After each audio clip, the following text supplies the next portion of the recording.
करोड़पति ससुराल में गृहिणी बहू का नया साल। साल की आखिरी रात थी। दिल्ली की पॉश कॉलोनी में खड़ा वह विशाल बंगला रोशनी से नहाया हुआ था। बाहर लॉन में विदेशी लाइटें जगमगा रही थीं, अंदर क्रिस्टल के झूमर से पूरा घर किसी 5 सितारा होटल जैसा लग रहा था।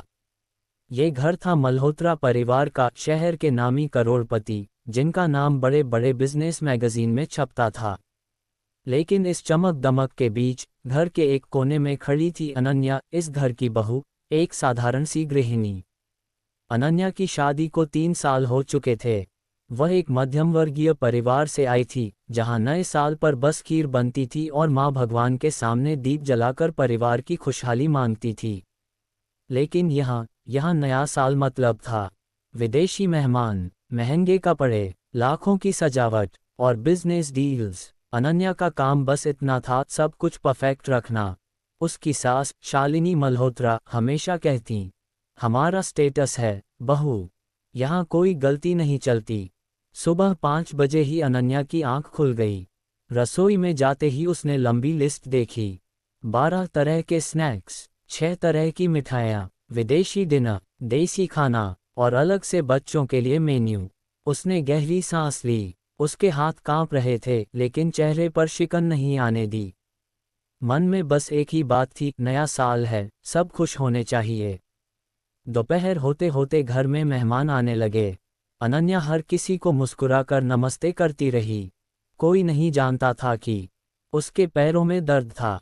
उसने खाना नहीं खाया था और पिछले 3 साल से उसने अपने लिए कोई नया कपड़ा नहीं लिया था। उसका पति अद्वैत एक सफल बिजनेसमैन था, अच्छा इंसान था, लेकिन बिजनेस की दुनिया में इतना उलझा कि भावनाओं को पढ़ना भूल गया था। रात के 11 बज चुके थे। सब लोग लॉन में पार्टी कर रहे थे। अनन्या रसोई में अकेली थी। घड़ी की टिक टिक सुनाई दे रही थी। उसने माँ की याद में मन ही मन कहा, माँ, तुम्हारे घर में नया साल सुकून लाता था, यहाँ बस जिम्मेदारियाँ। अचानक बिजली चली गई। पूरा बंगला अंधेरे में डूब गया। मेहमान घबरा गए। स्टाफ इधर उधर भागने लगा। तभी अनन्या ने मोमबत्तियां जलाईं, बच्चों को शांत किया और सास को सहारा दिया। उसकी शांति ने सबको चुप करा दिया। 12 बजते ही 3, 2, 1 हैप्पी न्यू ईयर। लेकिन इस बार कोई शोर नहीं था, सिर्फ मोमबत्तियों की रोशनी और सन्नाटा। अनन्या की सास की आंखों में आंसू आ गए।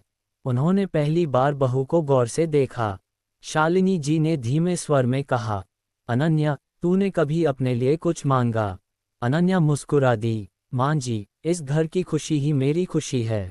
यह जवाब किसी थप्पड़ से कम नहीं था। अद्वैत सब देख रहा था। उसे एहसास हुआ कि जिस औरत ने उसके घर को घर बनाया, उसे उसने कभी धन्यवाद भी नहीं कहा। उसने सबके सामने कहा, आज का नया साल मेरी पत्नी के नाम।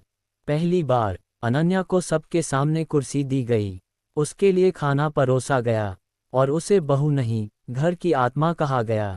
सुबह अनन्या की आंख देर से खुली। रसोई में जाने लगी तो देखा सास खुद चाय बना रही थीं। शालिनी जी ने कहा, आज से तू सिर्फ बहू नहीं, मेरी बेटी है। उसने आईने में खुद को देखा। पहली बार उसे लगा कि वह सिर्फ गृहिणी नहीं, वह एक स्तंभ है। उसने मन ही मन कहा, इस नए साल में मैं खुद को भी जीऊंगी। करोड़पति ससुराल हो या झोपड़ी, घर वही होता है जहां औरत को सम्मान मिले। अनन्या जैसी गृहिणियां घर की नींव होती हैं, बस उन्हें देखा जाना चाहिए।